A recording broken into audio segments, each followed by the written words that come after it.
Do you remember that feeling you had on your way back from Babbage's in the mall and you're riding in the back of the station wagon with no seatbelt or anything? You're just in the back there.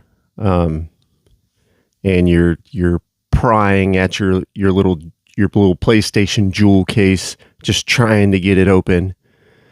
And it has that little sticker thing on there.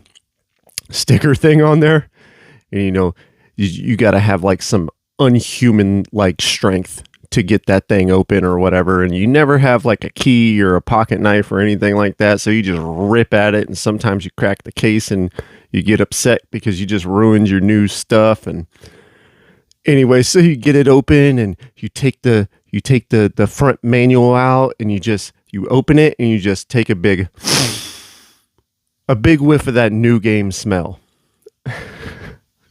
Wow, I'm old, and that joke is for a certain demographic of people. But hi, I'm Justin, and welcome to the XP Log, a daily-ish podcast about my gaming journey. And today we're going to talk about the allure of a new game versus an old established game. So today I played a lot of Fantasy Life with, my gaming time. And I kind of had to, I don't want to say force myself to play a little Dragon Quest, but I kind of did.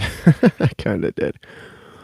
And as I was going through Dragon Quest, and running over the same zones and the same reskinned enemies and getting the same types of weapons and spells and using the same weapons and spells and everything, I realized that the new game has so much going on right now, as opposed to just stuff I've been doing for the past 40 hours, basically.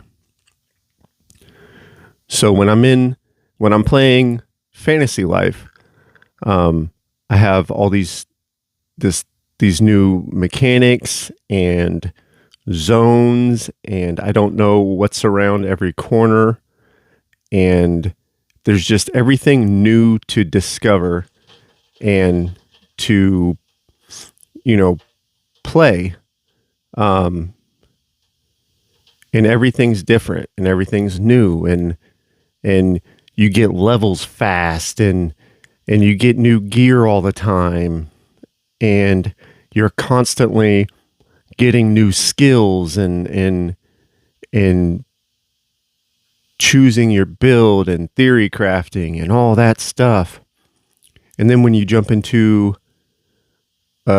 game, I'm not at end game Dragon Quest, but I'm coming towards the end, I believe. You jump into that, and instead of creating something and discovering something, you're more just optimizing something. You're performing your characters. You're doing what you've already built them to do, right?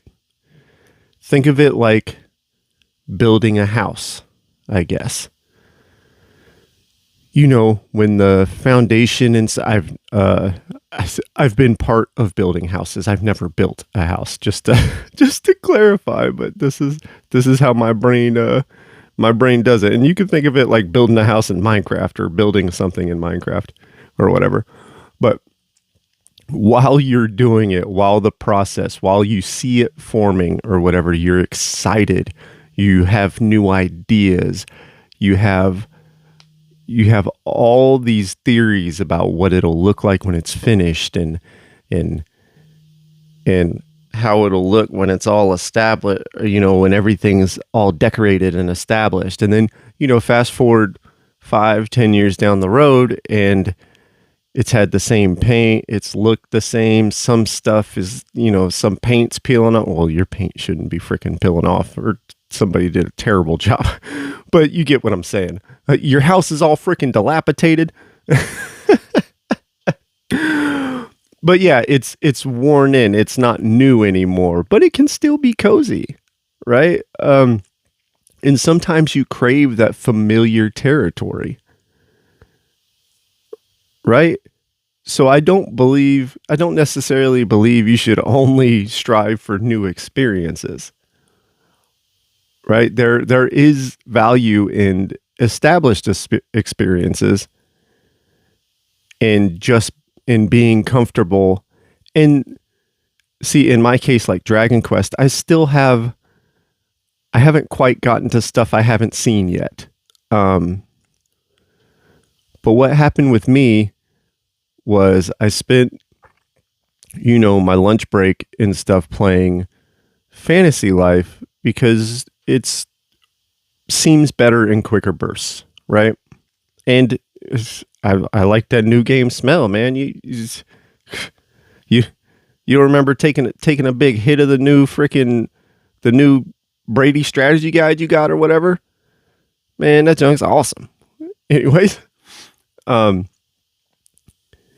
so I played that mostly, and I felt a little bad, right? Because I have committed to beating Dragon Quest, and I am going to freaking do it. And I felt like I'm wasting time a little bit. But I don't think I am. Because when I jump back into Dragon Quest in the evening, I'm going through something I actually do remember.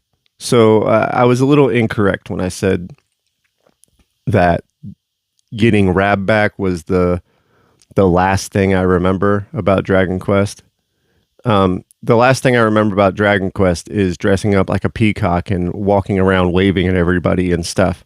And I don't know, it just took me out of it because it's like Fantasy Life. I have this entire new system to explore. I can change lives constantly. They have different yet very familiar mechanics to each other. It's simple. The rewards come fast. And then I'm playing Dragon Quest and they force me to be a peacock and just wave at everybody. I don't know. It just seems outlandish and over the top, I guess. Maybe they do that to kind of lighten it a little bit because it's been pretty serious for a little while. But maybe they do that to lighten it a little bit. But this is the hump I have to go through. I am going to keep Fantasy Life as my side game, but I will beat Dragon Quest. I swear it. Anyways, so I guess the point of today's episode is, how do you feel about the new game smell versus the old game's familiarity and feeling experienced in it and established? How do you feel those two versus each other? I mean, obviously our brains are wired to enjoy and search for new experiences, but there's also enjoyment in the familiar. Anyways, I would love to hear your thoughts or read them, I guess, in the comments. If I hear the comments, that'd be pretty crazy, and I probably need to seek help. Anyway, that's all I got for today. Have a good one. Peace out.